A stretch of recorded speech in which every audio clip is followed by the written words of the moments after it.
Frank Furedi, welcome to Conversations with Peter Boghossian. How are you? I'm pretty well. I love being in the situation of being able to talk to you finally after all these years. I know we keep going to conferences, we keep missing each other, Yeah. yeah.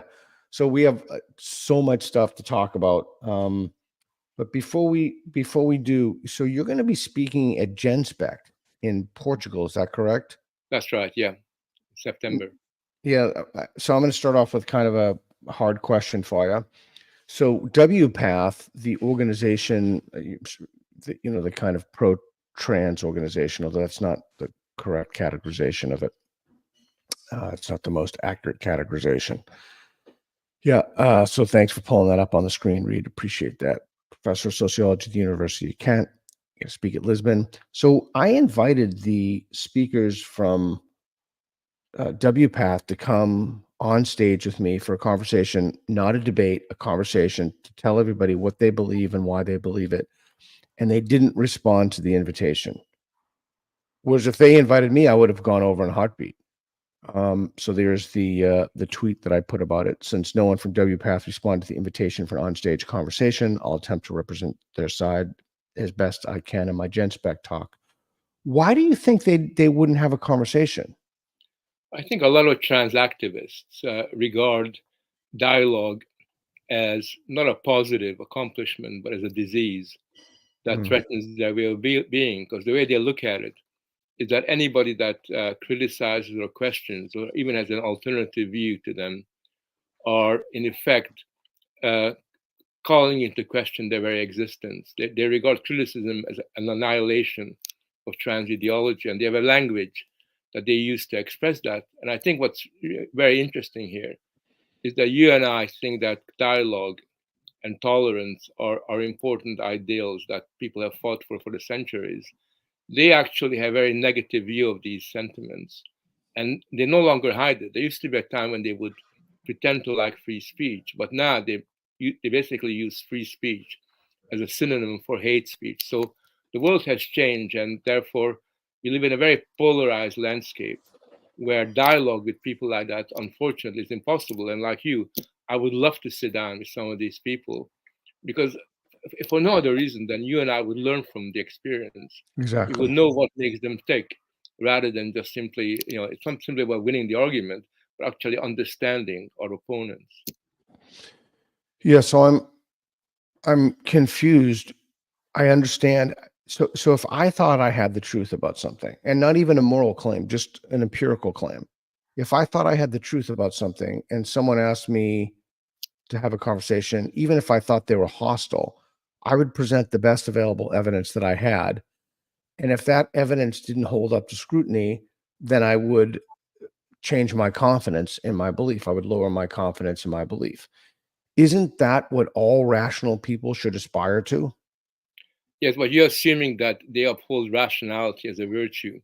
In fact, if you look at their writings, it assumes positions that are usually linked to pre-modern Mm, medieval ideals. So, for example, in medieval Europe, a lot of religious leaders used to argue that intolerance was a virtue, tolerance was a sin. And for example, Bishop Bossuet of France would argue that a good Catholic is by definition intolerant. And those medieval ideals about rejecting open communication is something that they almost self consciously embraced and adopted. So, from their point of view, rationality is not a positive virtue. It's something that they regard as oppressive because it undermines their particular view of the world. So that lends credence to the idea that this is a religion, and we're talking to people who are really extremists in their religious predispositions and ideological commitments.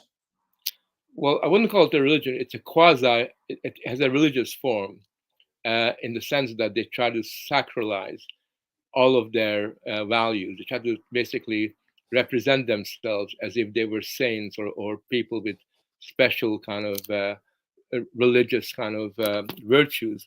But in fact, their ideals are totally non-systematic.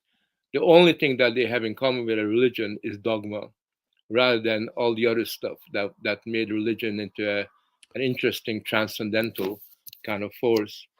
Okay, so let's go slow on this because I think this is important.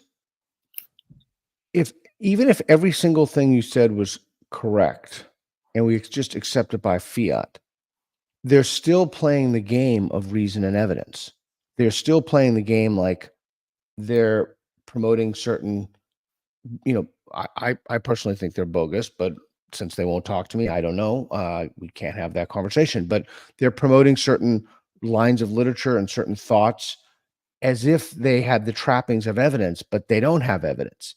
And they're trying to convince people to formulate public policies on what they're arguing is evidence. So it's a kind of what Habermas's criticism of Derrida was. It's a kind of performative contradiction, right? So they're trying to have their cake and eat it too. They're trying to you play the reason game and influence public policy with it, but yet explicitly not playing the reason game. Well, I think you're absolutely right. So the best example of what you're talking about is the way in which identity groups, I mean, trans activists in particular, have reinvented history.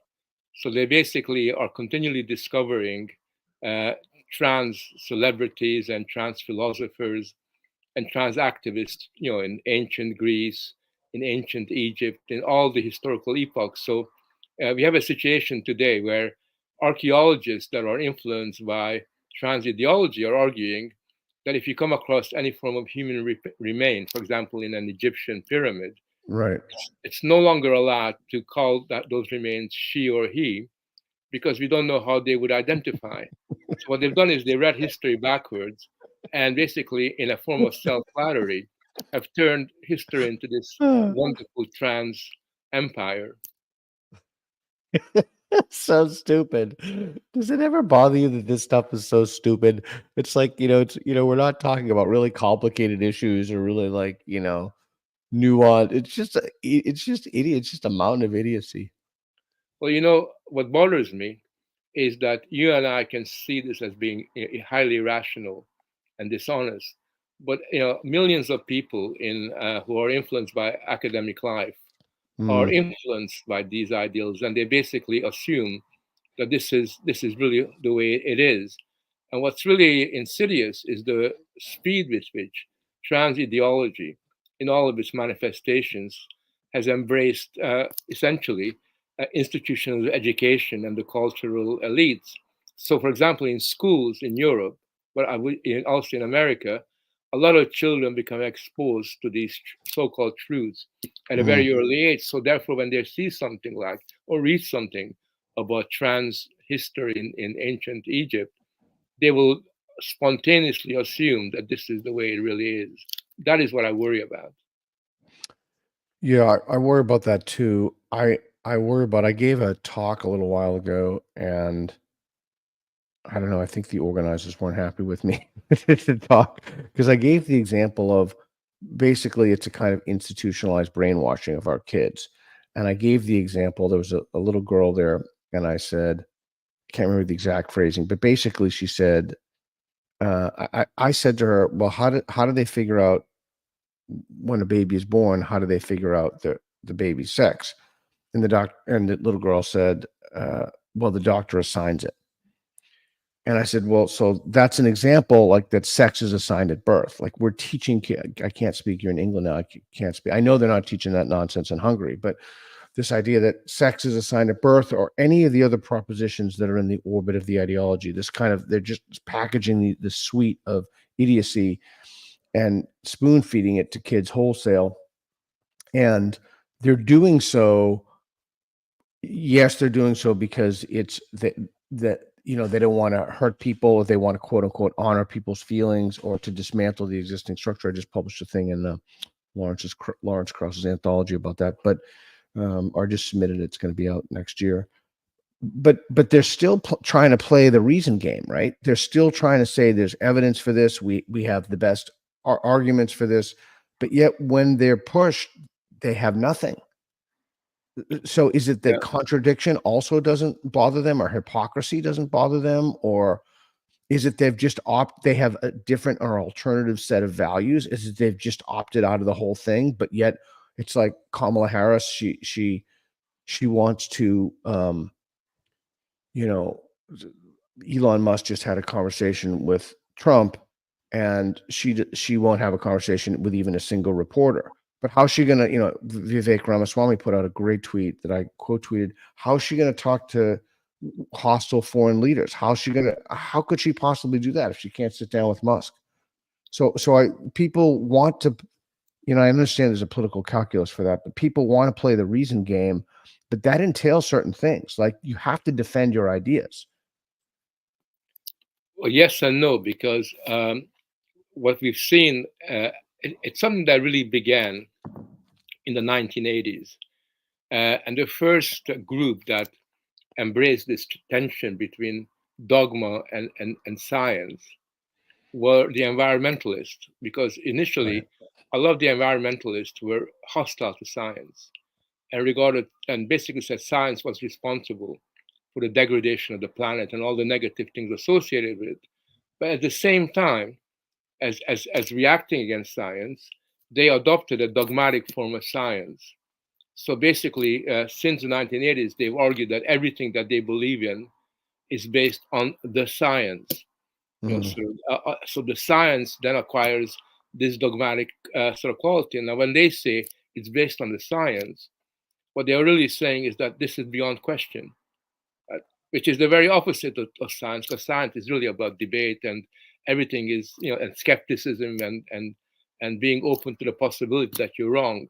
But if you now have science turn into dogma, which is what first began to kick in under the environmentalist cultural influence, then essentially it becomes easy to reconcile what are outwardly two very different accomplishments, science and dogma. They become, in a sense, mediated by this common identitarian intellectual outlook. Yeah, I want to talk to you about that identitarianism. That's a really good point about Bjorn Lomborg has made that point. Schellenberger has made that point about the kind of religious nature, although that's not the exact categorization. But let's move on to the politicization of identity. So you've written about that, and you've spoken about that. What's your take on that? Well, I think that it's very interesting because we suffer from the fact that we live in an era of historical amnesia, and we kind of think that identity has always been around, that identity was always a key concept. But actually, even within the domain of psychology, identity was never really used until the 1940s, 1950s. I mean, there are examples. For example, Freud in 1926 made a comment about his Jewish identity in a speech in Berlin, but he just that was the only time he mentioned it.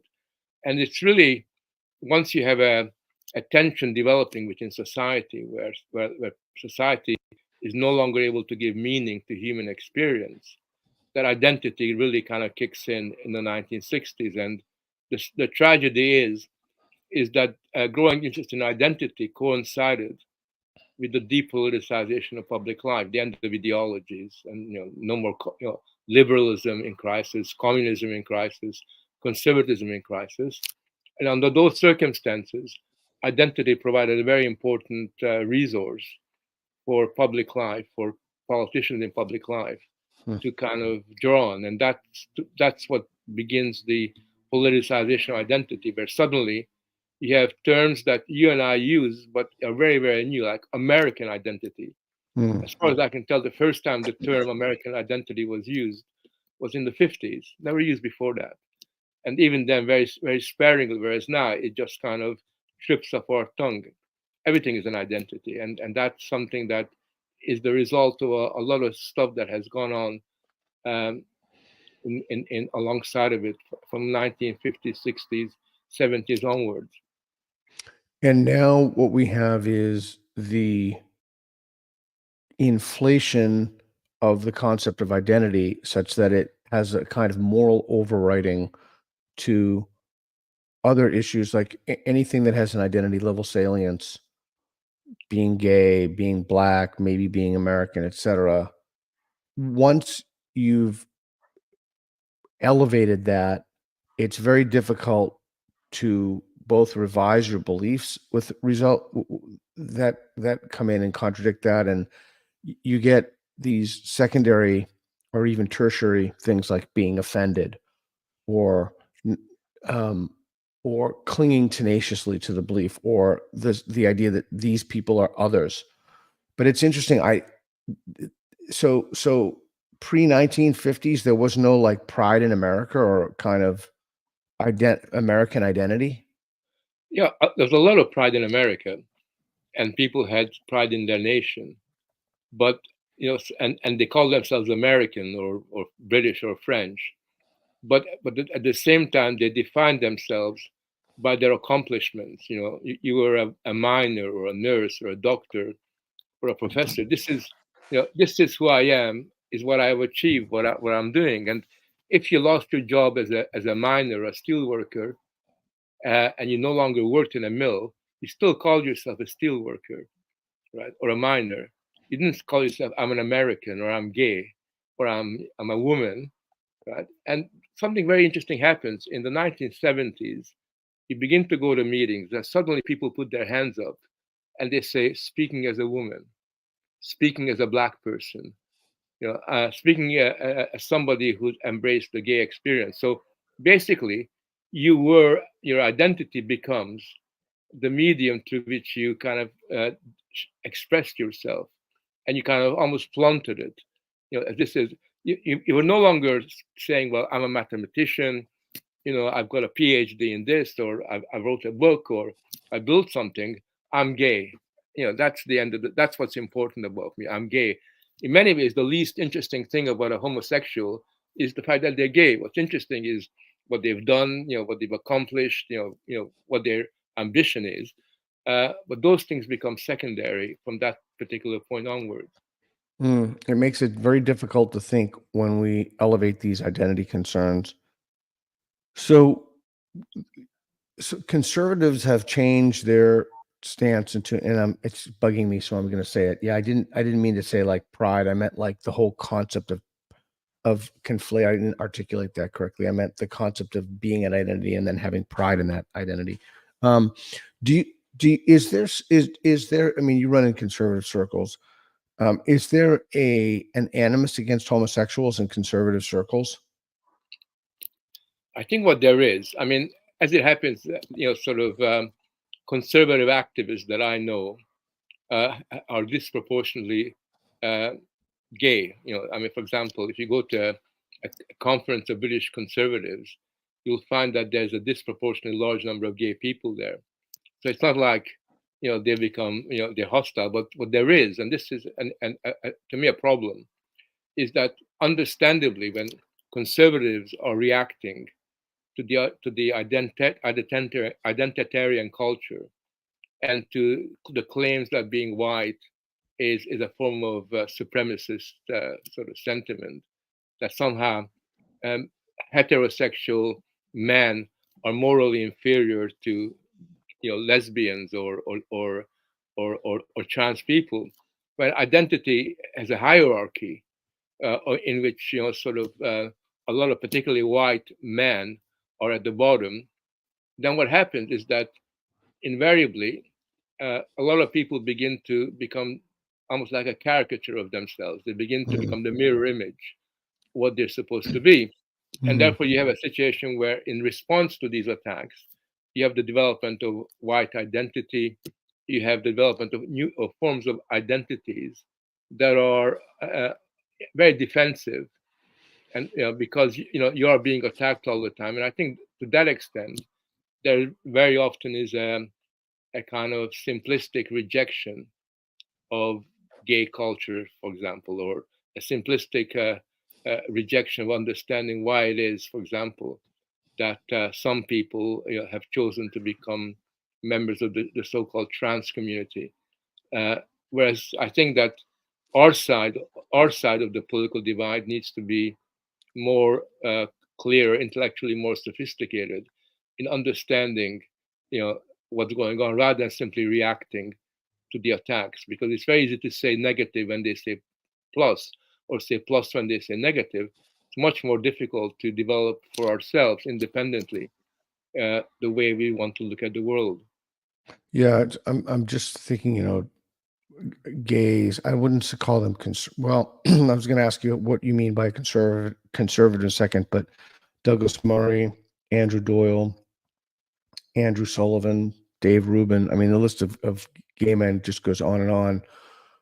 I've never really understood this idea of my side. Like, for me, if someone said, "Well, what's your side?" I would respond, "Facts and evidence." That's my side. So, like I truly, I'm Frank. I'm like honestly tell you this. Like, I truly have no axe to grind about this stuff. Like, if I found out that I don't know something that all of the evidence was wrong about the trans, like, I would change my mind to whatever the evidence is. So, what does it mean to you to be a conservative, and how does that align with how you view evidence and changing your mind? Because you're a really prominent conservative. You run a massive think tank with a bunch. I mean, you're like you have your new book out. You just have a piece in the Times today. I mean, you're really a prominent conservative. So, what does that mean to you? Well, I wouldn't call myself a prominent conservative because I think that these labels are very confusing.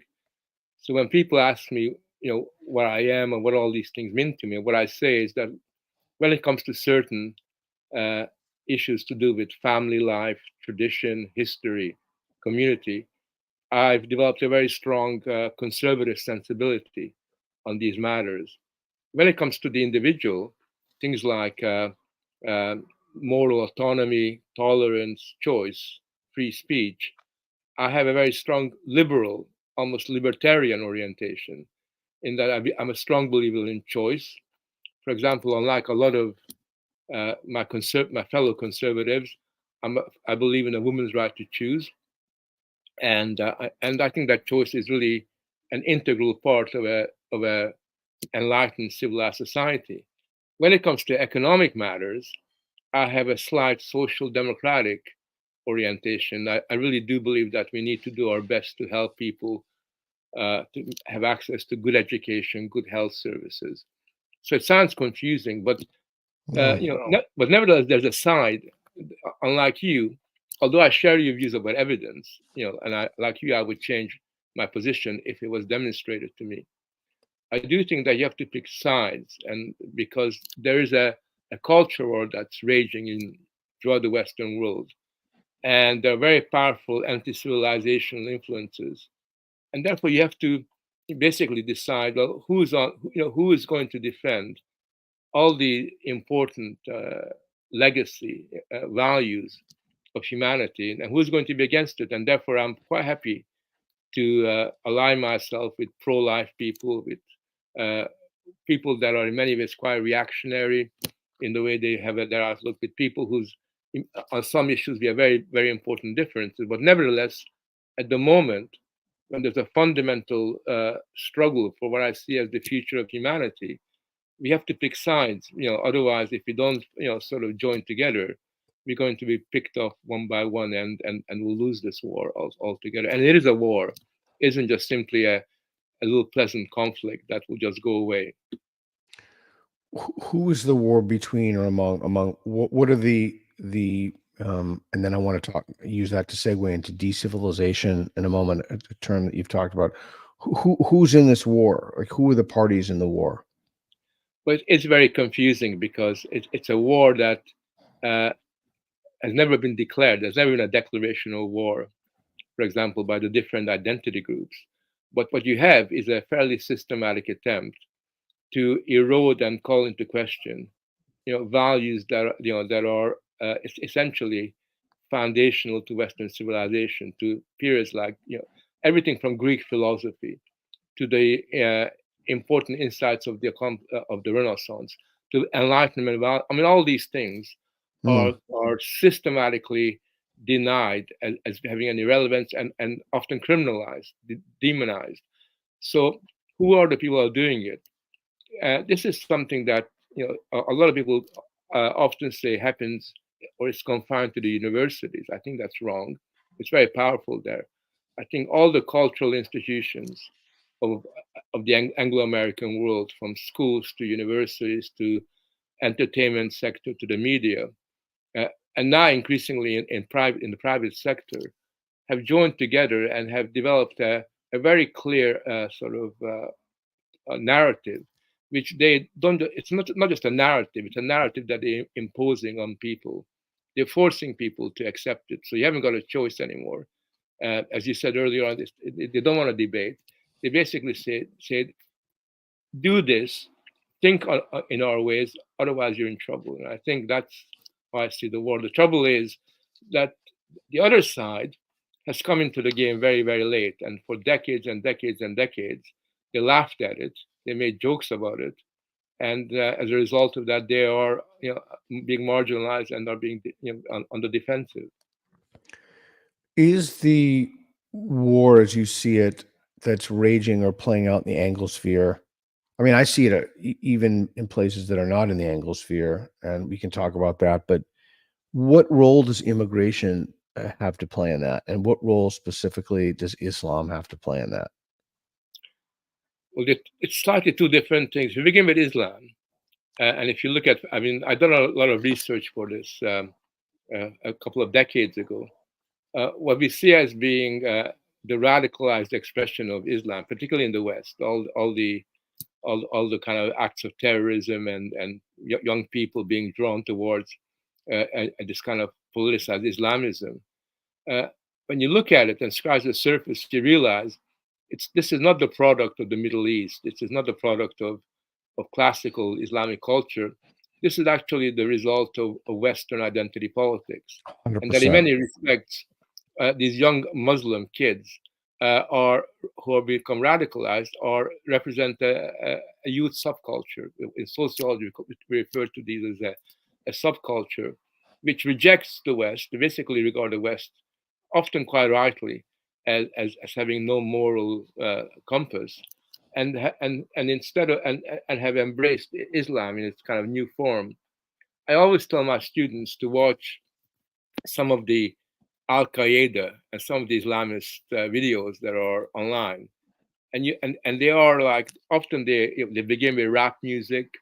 They use the accoutrements of American youth culture to kind of promote their ideals. So what we're talking about is really a form of identity that's been linked to Islam, which is obviously far more dangerous than a group of trans activists, sort of demanding to be reassigned or something like that.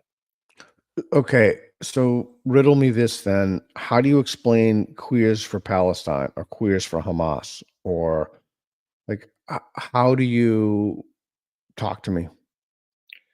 Well, I think it's very interesting because what's happened on October the 7th is that almost spontaneously, without a blink of an eye, all these identity groups decided that they have more in common with the people that committed the atrocity than with Israelis or with Jewish people. And by the 8th of October, that sentiment had kind of hardened to the point at which it wasn't just simply associating with Hamas, but also adopting a very hostile orientation towards Israel. And I think the reason for this is what they all have in common is a hatred for Western civilization.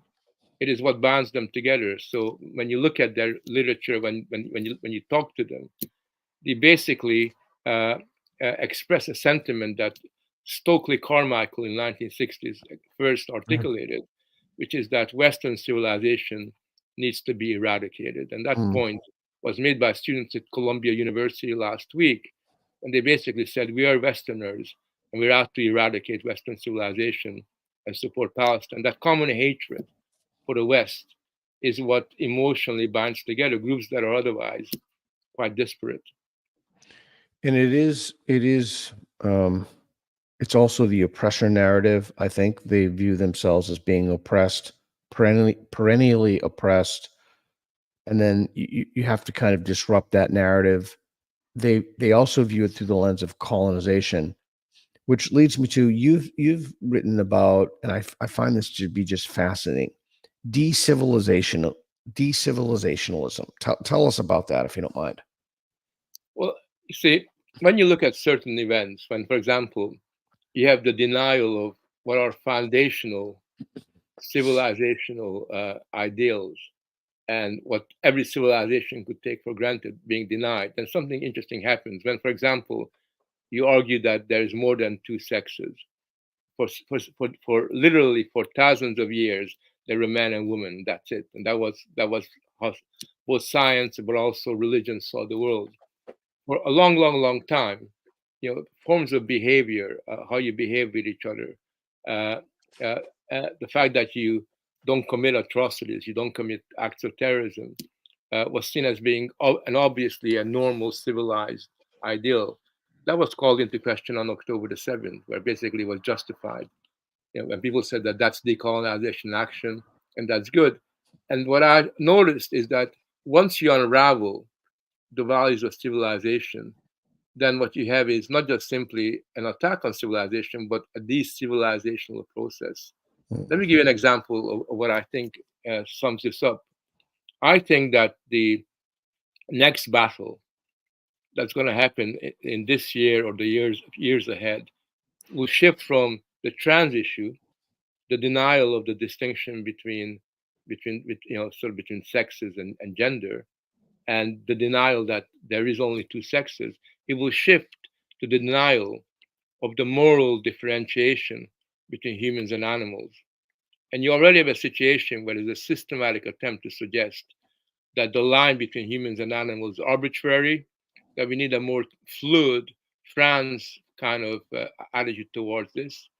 There's now articles, there are journals, academic journals, that are devoted to demonstrating that it's perfectly normal to have sex between humans and animals. And they do exactly, and these are academic journals, peer-reviewed journals that say this. And they also have big discussions about whether an animal can give consent, serious discussions about animals giving consent to humans. And so when you have that kind of almost like what I call the animalization of humans and the humanization of animals occurring, what you have is in a sense, a kind of fundamental decivilizational dynamic coming into being where literally you can no longer take anything for granted. And when I mentioned this a year ago, that this is going to happen, people laughed at me. Now there are dozens of journals devoted to this topic, academic journals, and there are dozens and dozens of books being written that no longer just talk about animal rights, but have gone a step further in doing more or less what trans ideologists did a few years ago. So just to be clear, these are not journals advocating for veganism. These are not journals advocating for vegetarianism. They're journals that instead of cultural relativism, there'll be a species relativism, or there'll be is that you're nodding your head? Is that along the same lines?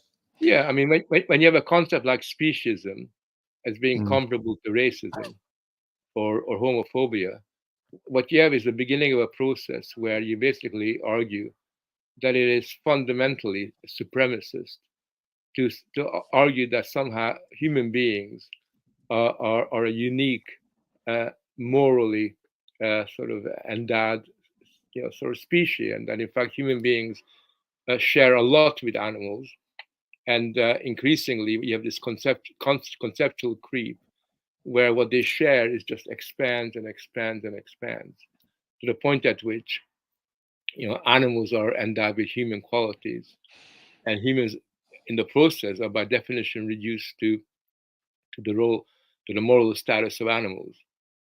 Yeah, it's a kind of queering, if you will. So Reed is looking for some articles, but there's one in the Journal of Controversial Ideas. Zoophilia is morally permissible. So yeah, and I just to be clear, the Journal of Controversial Ideas, that's Singer's journal, the Australian philosopher, and he wanted to have a journal for people who it's a really interesting idea for articles that would have potentially been difficult to publish other places. Okay, so I've often thought the next culture war will be, and this is very fluid, it changes frequently, but between institutions people who want to preserve institutions and people who want to tear them down. But I want to go back to this idea of, queering everything, and so making everything that's normative, looking at it from a different light, and deconstructing it, if you will. The idea of de-civilization. Can you give us another example or two of de-civilization? I think de-civilization essentially pertains to the domain of attitudes and behavior. And what it refers to is that attitudes and forms of behavior that were taken for granted almost throughout human history, not just in the West but elsewhere, are now gradually unraveling and called into question. So, it wasn't that long ago that pedophilia was regarded as morally unacceptable. Now, obviously, there are examples in ancient Greece, but I wouldn't call that pedophilia in the way that we understand it today. Whereas now, what you have is a growing tendency to eradicate the distinction between adults and children. You have the adultification of childhood and the infantilization of adults, where increasingly, sort of, there's a term that they use for pedophiles, which is, minor, like Minor attracted persons. Yeah. Now that I think is interesting because that's an outlier. I mean, most Americans, the most British people are absolutely revolted by the idea that pedophilia can be normalized or intellectually legitimated. But once you begin to call into question these foundational values, and once they acquire intellectual respectability, once you have journals that are devoted towards propagating and promoting these ideals, then gradually they filter down into the rest of society and into the media. And that's how these civilizational attitudes begin to gain momentum. And what I see happening is that in an increasing domain of human life, civilizational norms are being rejected, in all kinds of different ways, and and that's something that should concern us all. Yeah, Reed, could you find something about Iraq or Iran lowering the age of sexual consent? So I read that they're going to lower the age of sexual consent. I'm suspicious about the stuff I read anymore because I've been duped in the past, so that might not be true. But to the age of Muhammad's last wife, Aisha, which was 9. Yasmin Muhammad has some interesting stuff on this as well. And so I've been screaming about the fact that journals have this culture is downstream of the journals, and I've been trying to raise awareness of this for a long time. And at first it went from Boghossian's crazy, and then all of a sudden now it's like, well, that's obviously true. It's the same with anything. It's like, it's not happening. Okay, it's happening. It's good that it's happening. It's the same. It's the same kind of trajectory. It's just this whole bundle of crazy. I don't know. The Overton window just keeps moving and moving. Okay, I want to talk about your new book, The War Against the Past. Tell us about why you wrote it and what the book is about. I think the book is about many things, but it's basically about the fact that at the moment there's a kind of consistent attempt to demonize everything that happened yesterday onwards back into the past. There's an attempt to basically suggest that the people that lived in the past are moral inferiors. They weren't just simply people that knew less than we did, but they were not as good as we are. And literally every single historical achievement, every single historical figure has been rebranded in the most negative terms. So Aristotle suddenly is reinvented as a white supremacist, and his book on politics is seen as being somehow a textbook that kind of is there to promote that. You have a situation where someone like Shakespeare is kind of denounced for consciously promoting the ideology of racism, and you then have individuals who actually publicly explain that they're rewriting his plays in order to, because Shakespeare needs to be corrected. So there's an attempt to rewrite Othello, and somebody has rewritten Othello made the language of Othello more racist or racist,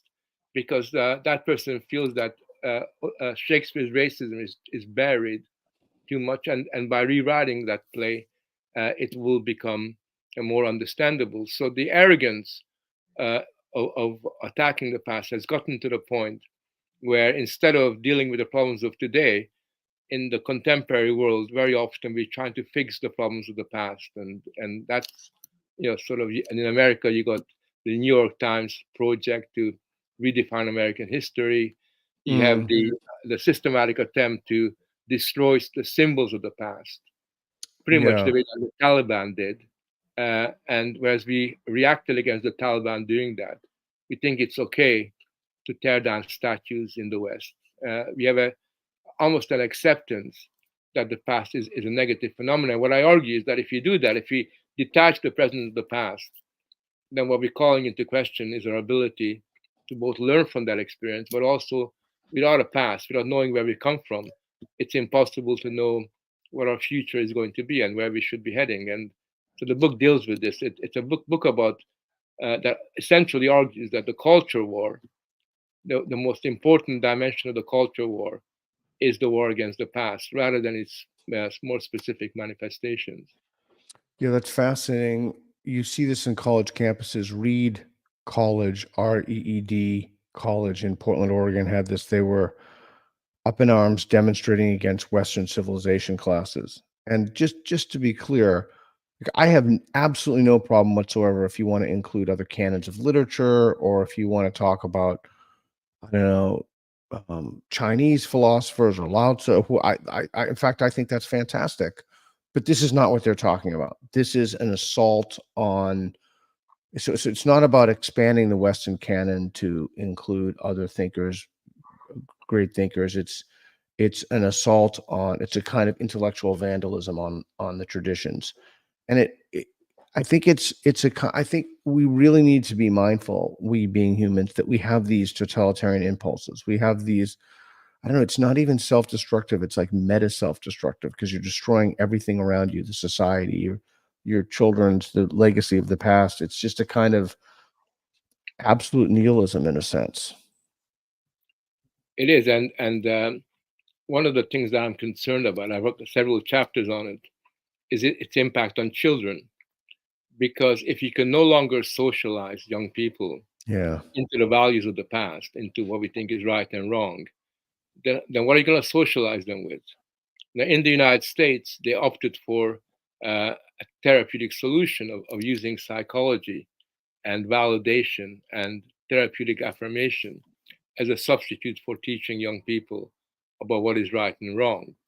And in the course of doing that, what you create is a situation where young people, because they've been so obsessively sort of indoctrinated with the language of psychology and with therapeutic concept, they become less and less able to develop the resources they need for developing their independence and their strength. And I think in many respects, the so-called mental health crisis that everybody talks about in the United States is the direct consequence of a situation where adult society can no longer socialize young people because it doesn't believe in the values that the previous generations took very seriously. Mhm. Are you, I mean, you spend most of your time in Europe, right? Are I you do. are you are you bearish or bullish on Europe? So there are three questions. Are you bearish or bullish long term and short term on Europe? Bearish or bullish long or short term on the UK? And bearish or bullish long or short term on the US? In a funny kind of way, these three areas are intertwined. I think very often you have to remember that almost everything that happens in Europe and Britain is an outcome of what I call California values. It's the values that kind of are created in California, which gradually migrate into the rest of the world. And so there's a very close connection, obviously in different cultural forms. In the short term, I'm highly pessimistic. And the reason for that is because we've lost about three or maybe even four generations of young people who've been indoctrinated into these ideals, who basically no longer believe in what I would consider rational, reasonable, uh, intellectual philosophies or outlooks. So they become extremely open and susceptible to the latest fads. So in the short term, I think we have a big problem. Yeah, I But I agree. think gradually, in the medium term, there's a possibility of reappropriating the kind of sensibility that we've lost. And you can see signs of this already in Europe, particularly, where there's a growing number of young people who are rejecting the mainstream political parties. Often they're kind of just reacting. There's a lack of clarity about what they're doing, but there's an openness to a counter narrative. But it's early days yet. So in the end, I gotta say to myself that there's no point kind of talking about it's going to happen, is things going to improve. It depends on us, people like you and me, and lots of other people who can see some of these problems. It depends on people like us to get our act together to be able to influence the younger generations and to demonstrate that what we're saying is vitally important for everybody and is a much better way of moving forward than to conform to the present status quo. Yeah, interesting. Is that the work that you do with your think tank in Brussels? That's exactly what I'm doing. The think tank has a considerable amount of autonomy, and one of the things that we're doing is we're developing a counter narrative. So everything from gender, questioning gender ideology in the European Union, we take that up. We take up, for example, the promotion of what they call sexuality education, which is a way of a medium for promoting trans ideology. But we also take up the way that history is represented, the way that philosophical issues is talked about. We do things like have sessions about philosophical and cultural matters that are never talked about. So we had a little conference on what is beauty, or is classical music racist. So we kind of trying to actually not just simply react what they're Music saying. racist. And that's what all of them are Yeah, saying. yes, We're music trying to racist. promote a positive Meanwhile, view. yeah, meanwhile, these guys are like rapping about rapping about stuff that's like the most extreme stuff you can imagine. Yeah, Yeah, and so that's in Brussels, right? yeah. And so what do? You spend your time traveling between England, Brussels, and Hungary, or no? Or what do you do?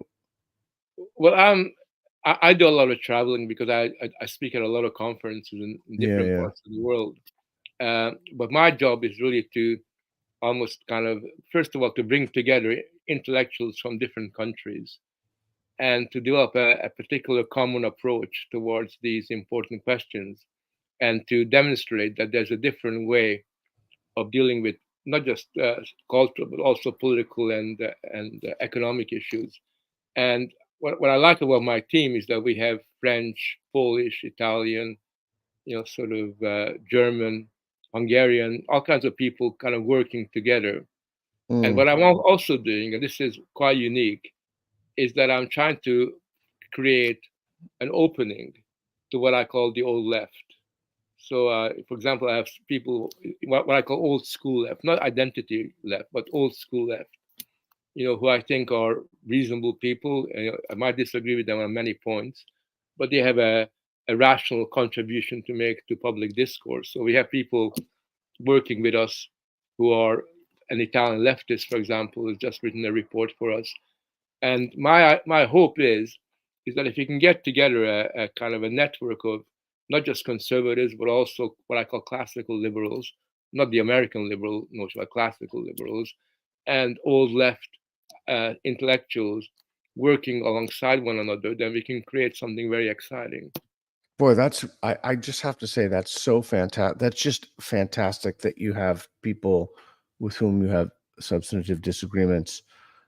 That's the other reason that I thought that I don't know if you've noticed this, but I've noticed it. Let me finish let me put a pin in that train of thought. But that's the other reason that I thought it was so important to GenSpec to get someone in there who disagrees, is because I don't want these things to become echo chambers. and I go to a lot of conferences, excuse me, and they're just big echo chambers, and like that's just not what I want at all. Like I want to have conversation. I'm not a fan of debate, but I'm fine with it. Debate. I want to have people engaging ideas, and then going out for drinks afterward. I want, or just being friendly, and I don't see that, and I think that when we lose that, we lose something fundamental. People are not talking to each other anymore. They're not speaking across divides. Actually, that's one of the reasons I wrote my book. It's gotten the polarization has gotten considerably worse since then. And I think part of it is that it's not modeled in K through 12 and the academies for how to have people with whom you have substantive disagreements. Reed and I do the street epistemology where we go around the world. Oh, did we lose Frank? Oh, did we lose you, Frank? There you go. So we go around the world. We do the street epistemology. Well, that's quite a room. Can you hear me? Frank, can you hear me? Oops. Are we having, I think we may be having some technical difficulties. That's a bummer. God, Frank's a deep dude. That's a bummer. Frank, can you hear me? Reed, can you hear me? Okay, Reed can hear me. Okay, well, I just want to talk about what we talked about. We talked about his book, The War Against the Past. He has that think tank in Brussels that I find fascinating, and Reed just pulled that up. We talked about a little bit about de-civilizationism and the politicization of identity. I wanted to talk about cultural relativism. We talked about species relativism a little bit. I wanted to see if I could steel me on some of those arguments. One of the things that I wanted to ask Frank that I didn't is Frank used to be quite far on the left, like to the point of being a Trotskyite. I wanted to ask him how he went from being on the left to consider himself to being a conservative. I do find it interesting that this idea that, oh, you don't talk to people who would disagree with you, or you don't have people, like people say to me, well, you don't have people on the show who are on the left or who disagree with you, and then or I don't know, it's just the whole thing is just a mountain of stupid. I'm kind of over it.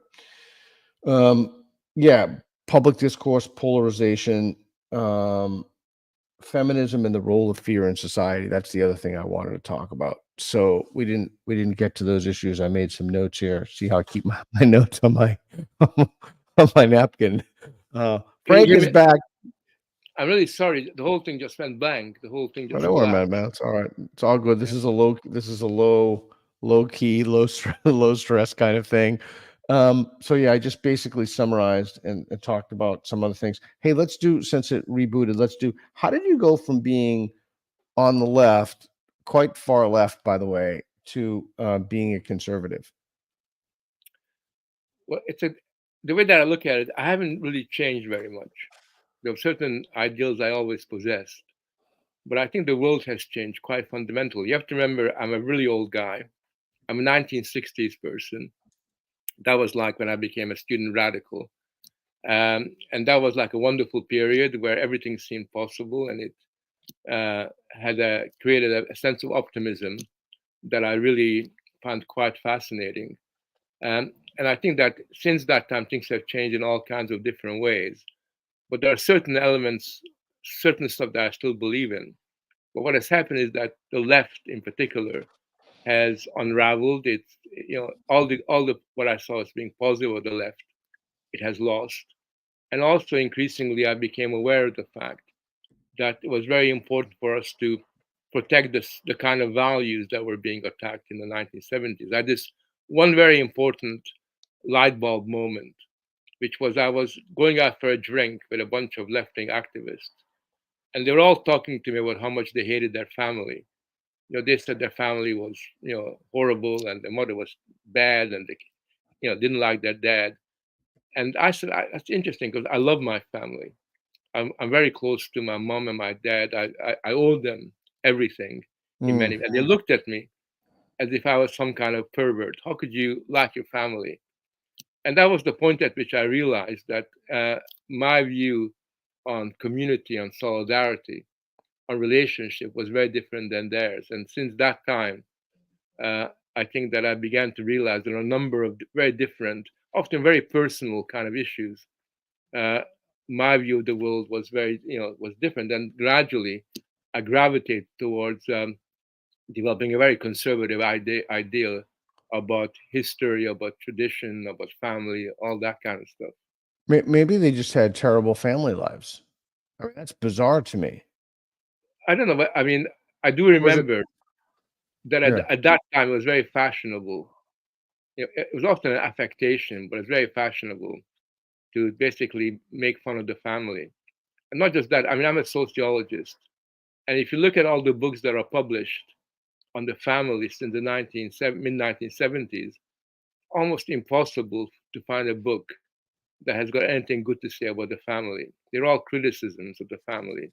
The only book that I can think of that affirmed family life was written by Bridget Berger Hmm. in Massachusetts. All the other books, talk about the family as being, you know, uh, a place of male violence, a place of child abuse. Increasingly talking about the dark side of the family. And instead of saying the family is this wonderful place of intimacy, of support, you had a very different version of reality. And I think that those kind of things really shook me up and made me what I am. Yeah, and so, wow, that's really interesting. Well, I'm just trying to put myself in the mindset. I don't think I've ever heard any. It just not only that they said it, but everybody else looked at you as weird for not having made that utterance and not having had that experience. That's a little weird to me.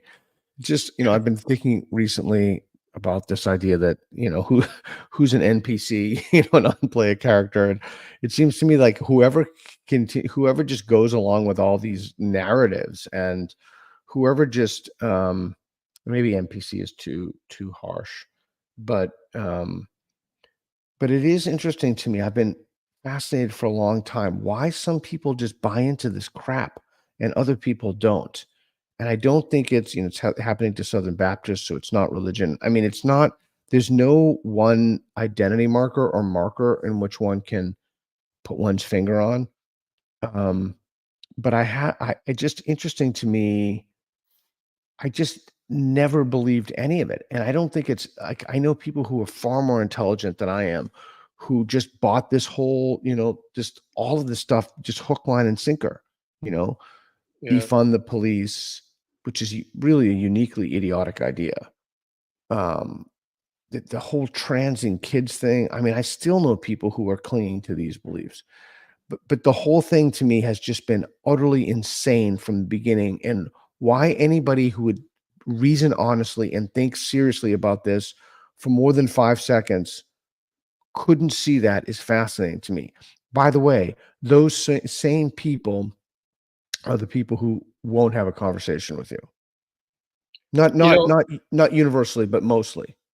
I think that's true, but I can understand it because if you look at, for example, all the programs on Netflix, and people watch Netflix, you'll find that on Netflix, certain identity groups are celebrated, others are demonized. You'll find, for example, if you take a program like sexuality, sex education, which is I've it's seen a it. really well produced program. A lot of kids watch it. You will have it, and the program, the most sensitive young kids are trans kids. The least sensitive kids are the heterosexual ones, and in between you have, gays and lesbians, and you have almost like a kind of a moral tale being communicated through wonderful cinematic sort of values. And these things, these values that are being communicated are so powerful that you get drawn to them. I mean, that's one of the reasons why, for example, anti-family sentiments against such definition. I don't know. Have you ever seen that film in the late '60s called The Graduate? Oh yeah, Uh, with Hoffman. Hoffman. Yeah, Yeah. yeah.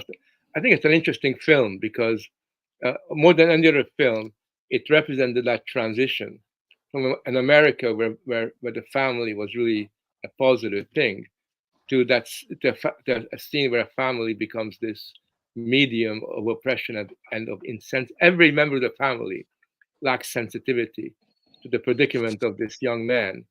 And I don't know if you know, there's that scene where they're celebrating his graduation, and this guy comes up to him and he says, "If I was you, I would go into plastics."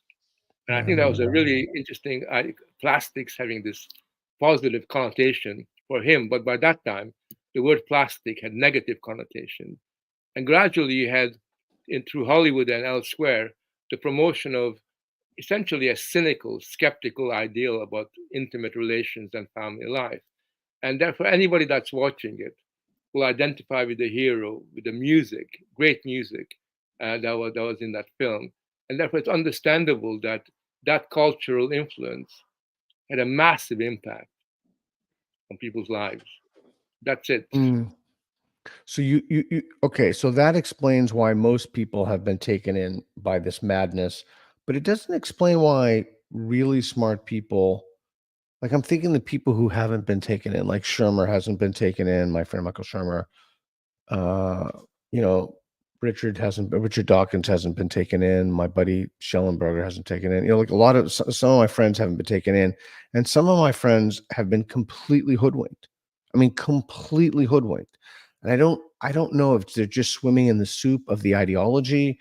It can't merely be media and can't merely be social media or Netflix or these. I keep coming back to asking myself if there's a kind of predisposition or disposition towards something and away from something else, like a disposition toward evidence or a disposition to want to be liked, and it's a morally fashionable view, and therefore people adopt that view.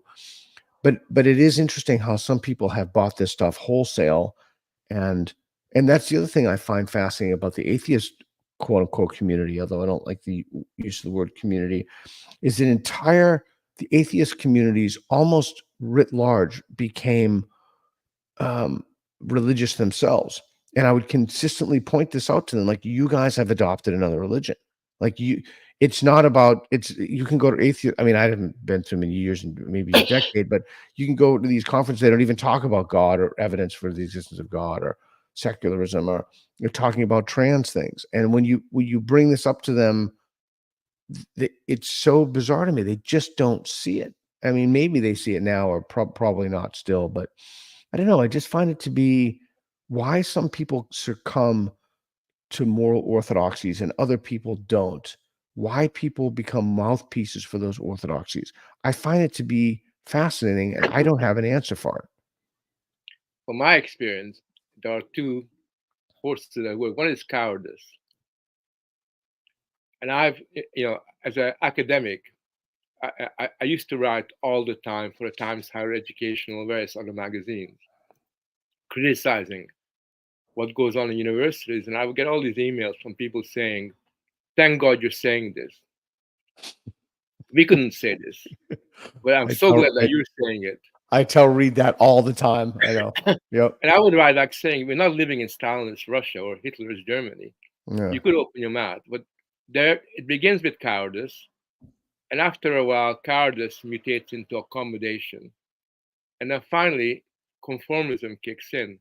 And very often people that were, skeptical to begin with, questioning to begin with, gradually become drawn into this. And I saw this most clearly in the issue of trigger warnings. Yeah. Because when trigger warnings were introduced, I wrote a lot of articles saying this is crazy, this is dangerous. And a lot of people agreed with me. The majority of academics I knew took my side on the debate and basically said they would never, ever use trigger warnings. 2 years down the line, virtually every academic in the British university system has accommodated to it. Now, why?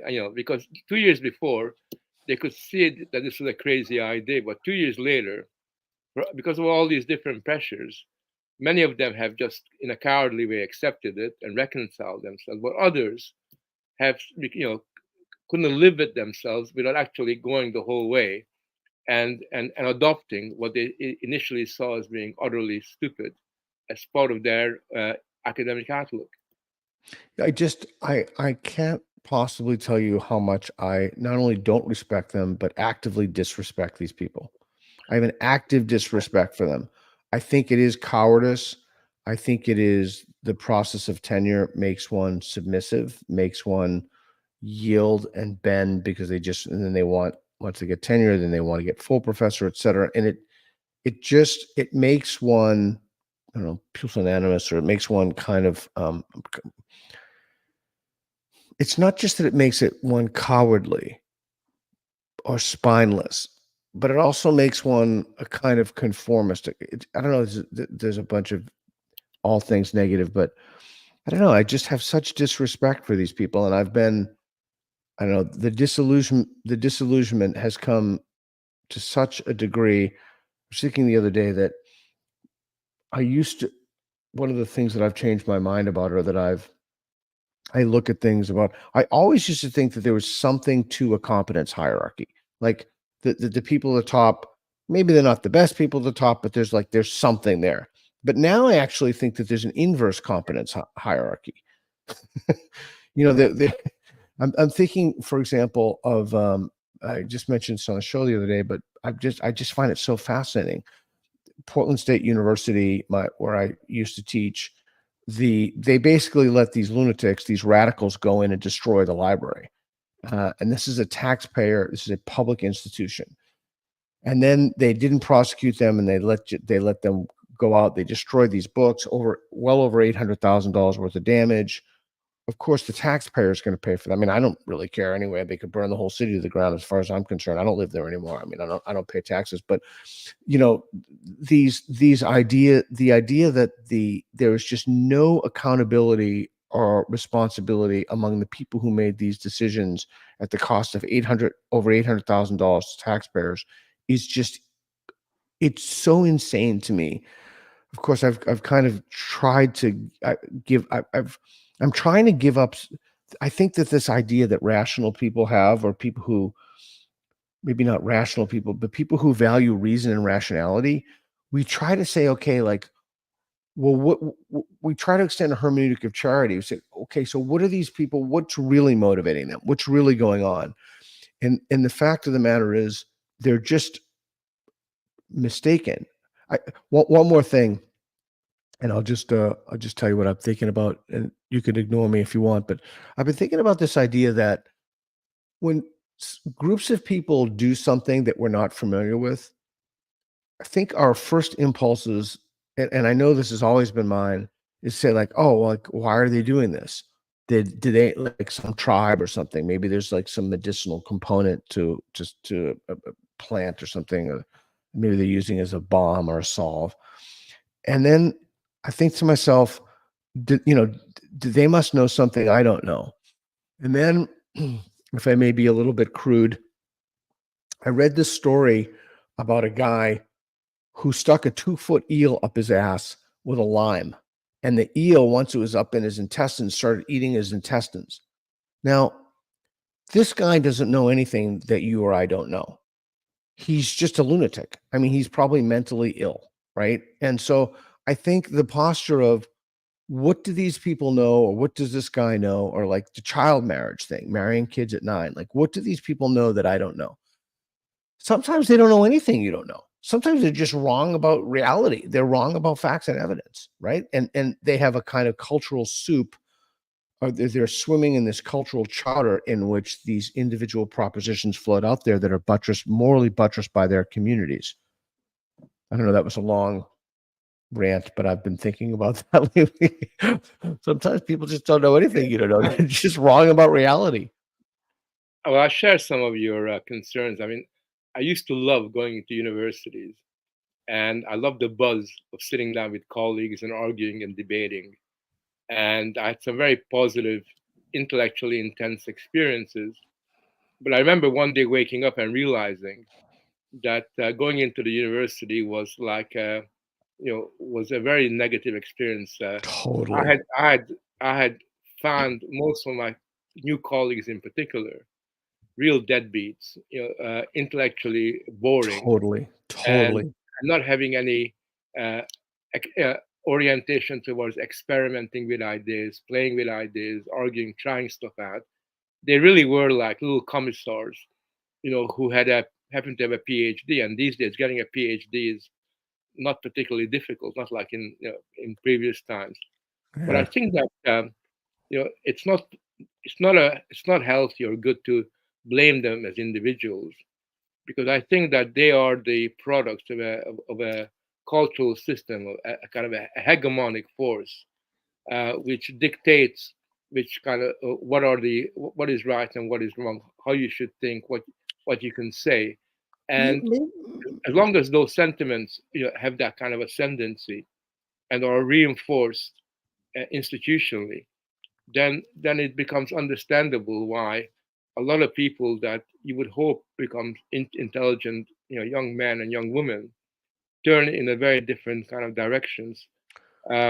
And I think that, but at the same time, of course, as you know, there is a substantial minority of individuals who haven't fallen for this and who are open to new ideas, open to experimentation.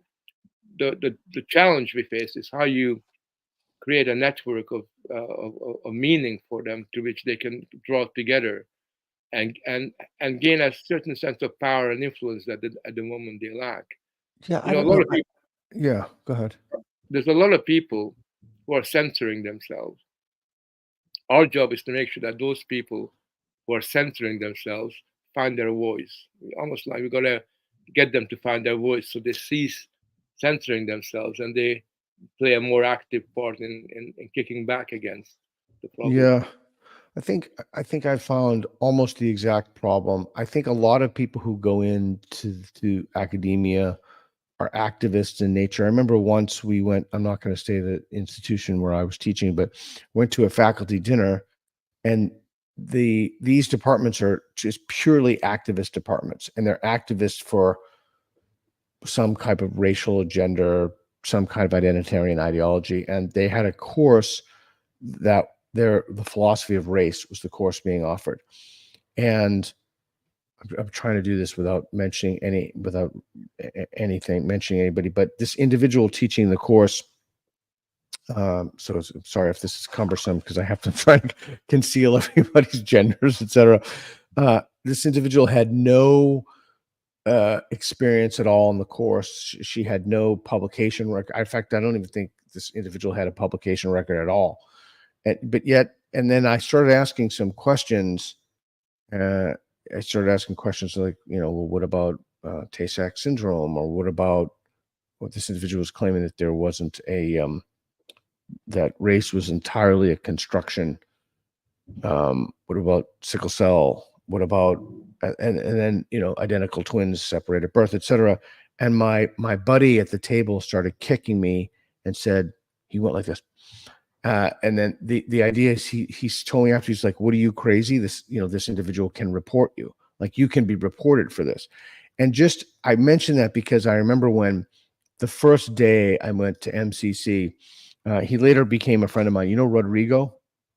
Yeah, I know him quite I well. love that guy. I love that guy. He's such a good dude. Like, that guy is like the best guy ever.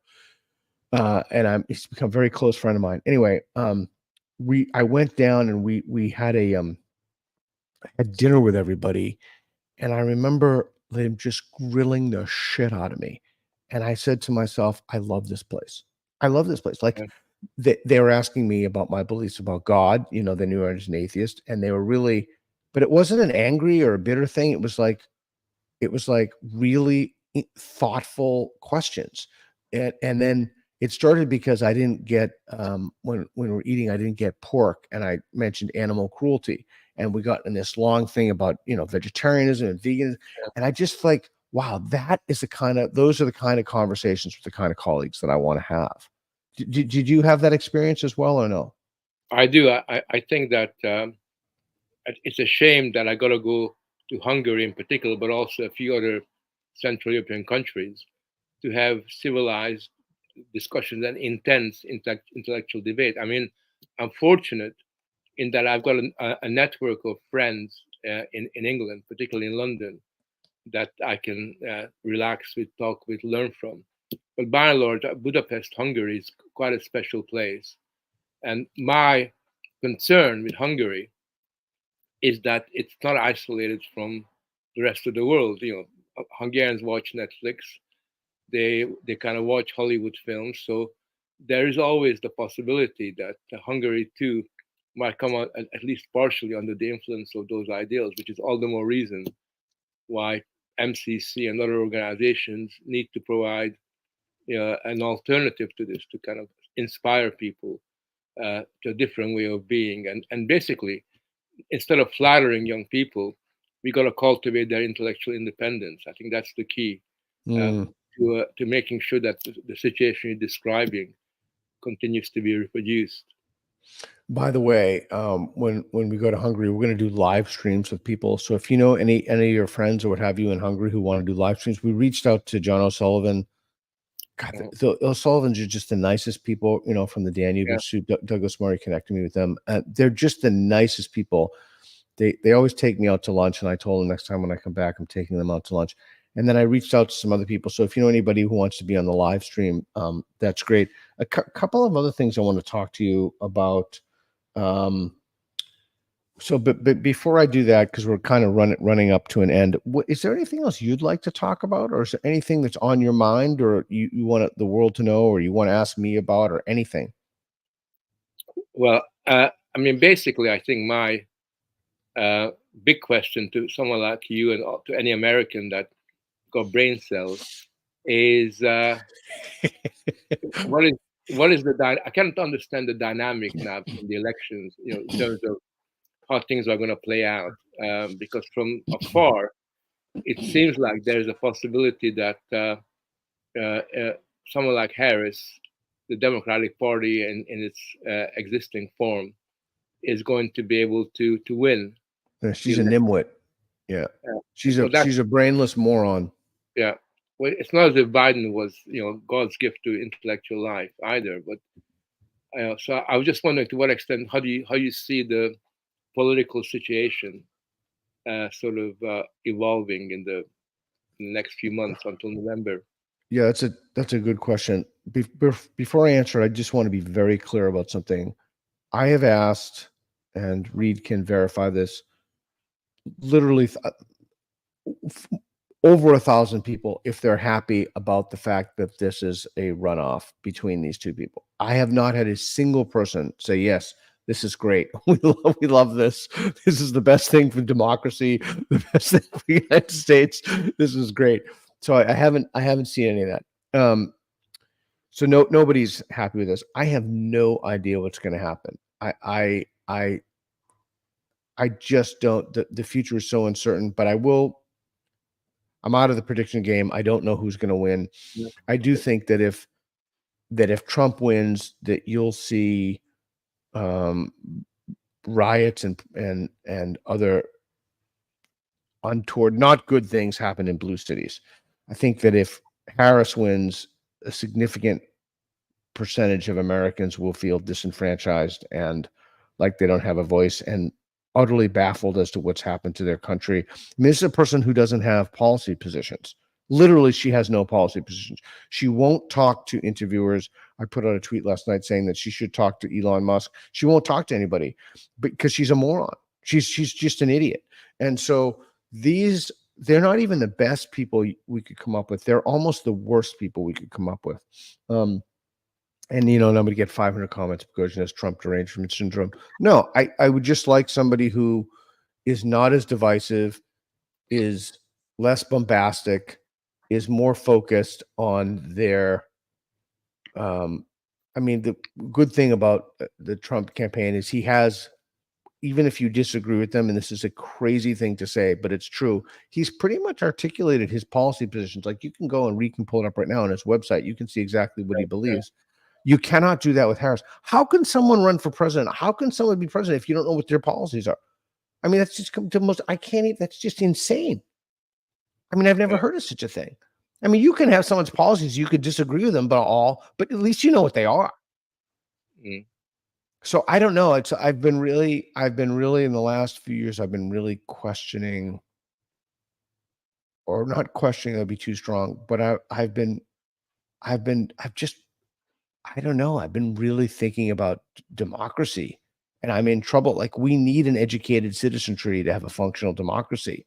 And we almost have the exact opposite of education. We're stuck in Plato's cave. But that's all the more reason why we need democracy, because it seems to me that it's through living democratically that people begin to gain the confidence and the ability to be active citizens. You can't just simply magic citizens into being without the democracy. And one of the things that I'm concerned about is that very often people are disappointed with what's happening, the outcome of elections, draw the conclusions that the problem is democracy or Yeah, democratic decision making, rather than the yeah, fact that we kind of have a political class and political parties that are extremely of a very very low level of attainment. I mean, you look at Britain, it's the same thing as in America. You look at the Labour Party, Labour government. In a different era, these people would have been parish councillors rather than mhm. ministers of the state. So you have the most incompetent individuals put into very important positions like foreign secretaries, defense secretaries, all that stuff. And I think that, well, I think that in a sense, we have to ask the question of how we can somehow improve the quality of our leaders and our leads. Somehow how we can rejuvenate them, because at the moment they are uh, almost like conspicuously incompetent and unable to deal with the issues of our time. Yeah, if you think it's bad over there, you should see our politicians. Yeah, and so I don't mean it's like a referendum on democracy, because I do think that there's a self-corrective. And I remember after the Iraq War with Muqtada al-Sadr and these guys, like these guys need to run for office or take care, figure out how the trash gets taken out, et cetera. They need some kind of ownership of their own communities, and the people need to point back to them if the trash doesn't get taken out, just as an example. But I do think that things are not going well, and I think this is a very common opinion. Things are not going well in the U.S. I've never seen it so polarized. I've never seen it so fractionalized. People are talking about a national divorce. I've never even heard of such a thing until recently. Dividing the country. That's insane. And I'm just deeply disappointed. I'm disappointed in the cowardice.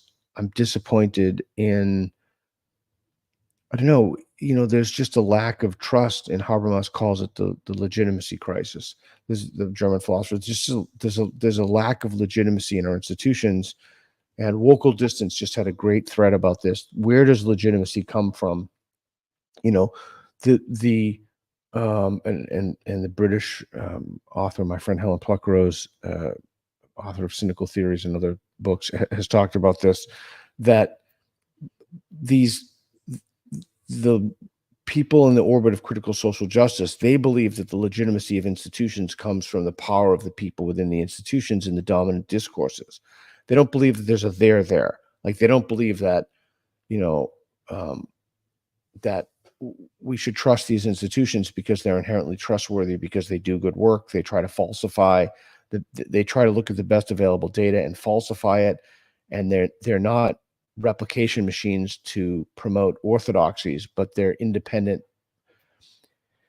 And it's just, we don't, American trust in institutions is an all-time low. And it's pretty easy. It's pretty clear to me how to get that back. Let me just give you one example, if I may. Trust in American institutions, trust in American universities is an all-time low. I think it should be even lower than what it is.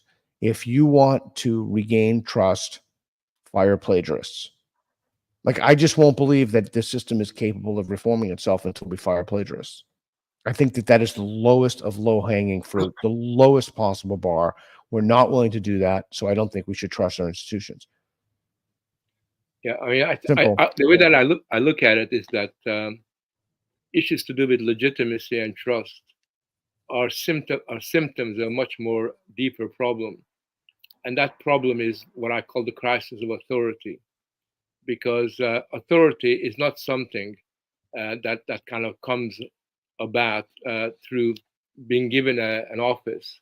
Just because you've been appointed as a minister, appointed as a director, doesn't mean that you have authority.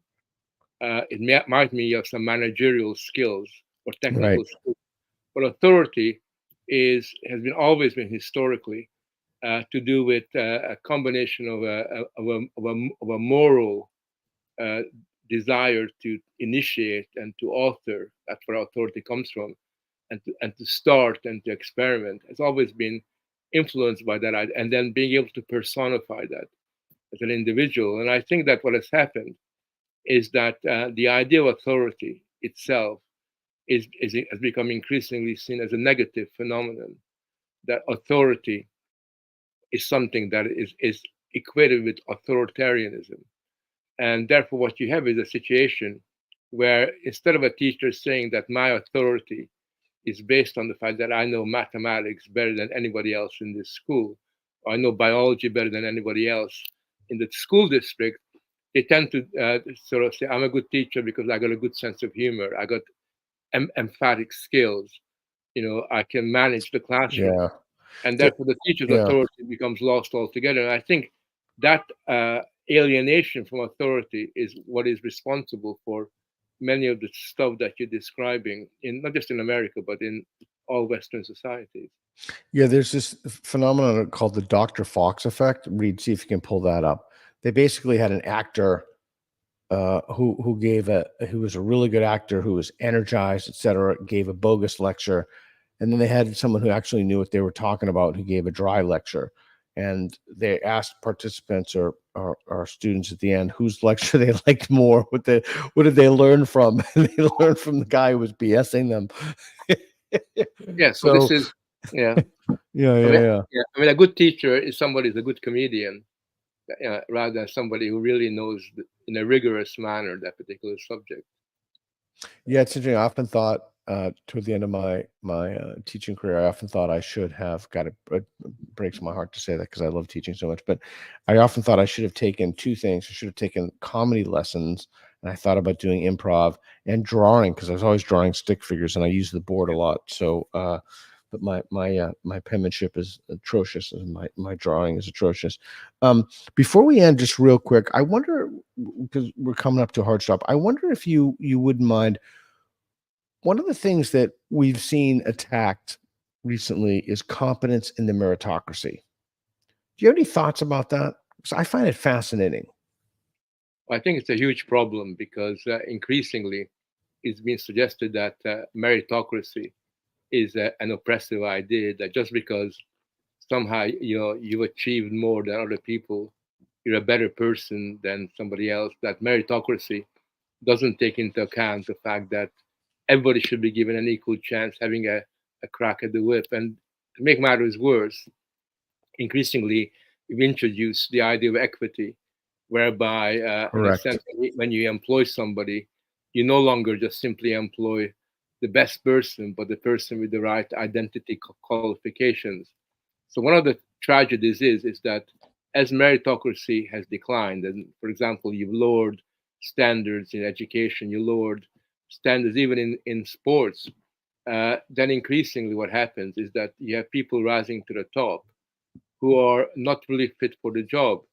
And because of that, in many societies, governments cannot build the way, for example, like people did in the past. I always use the example of Britain, where we've been talking about building a good railway system, a high-speed railway system called the HS1.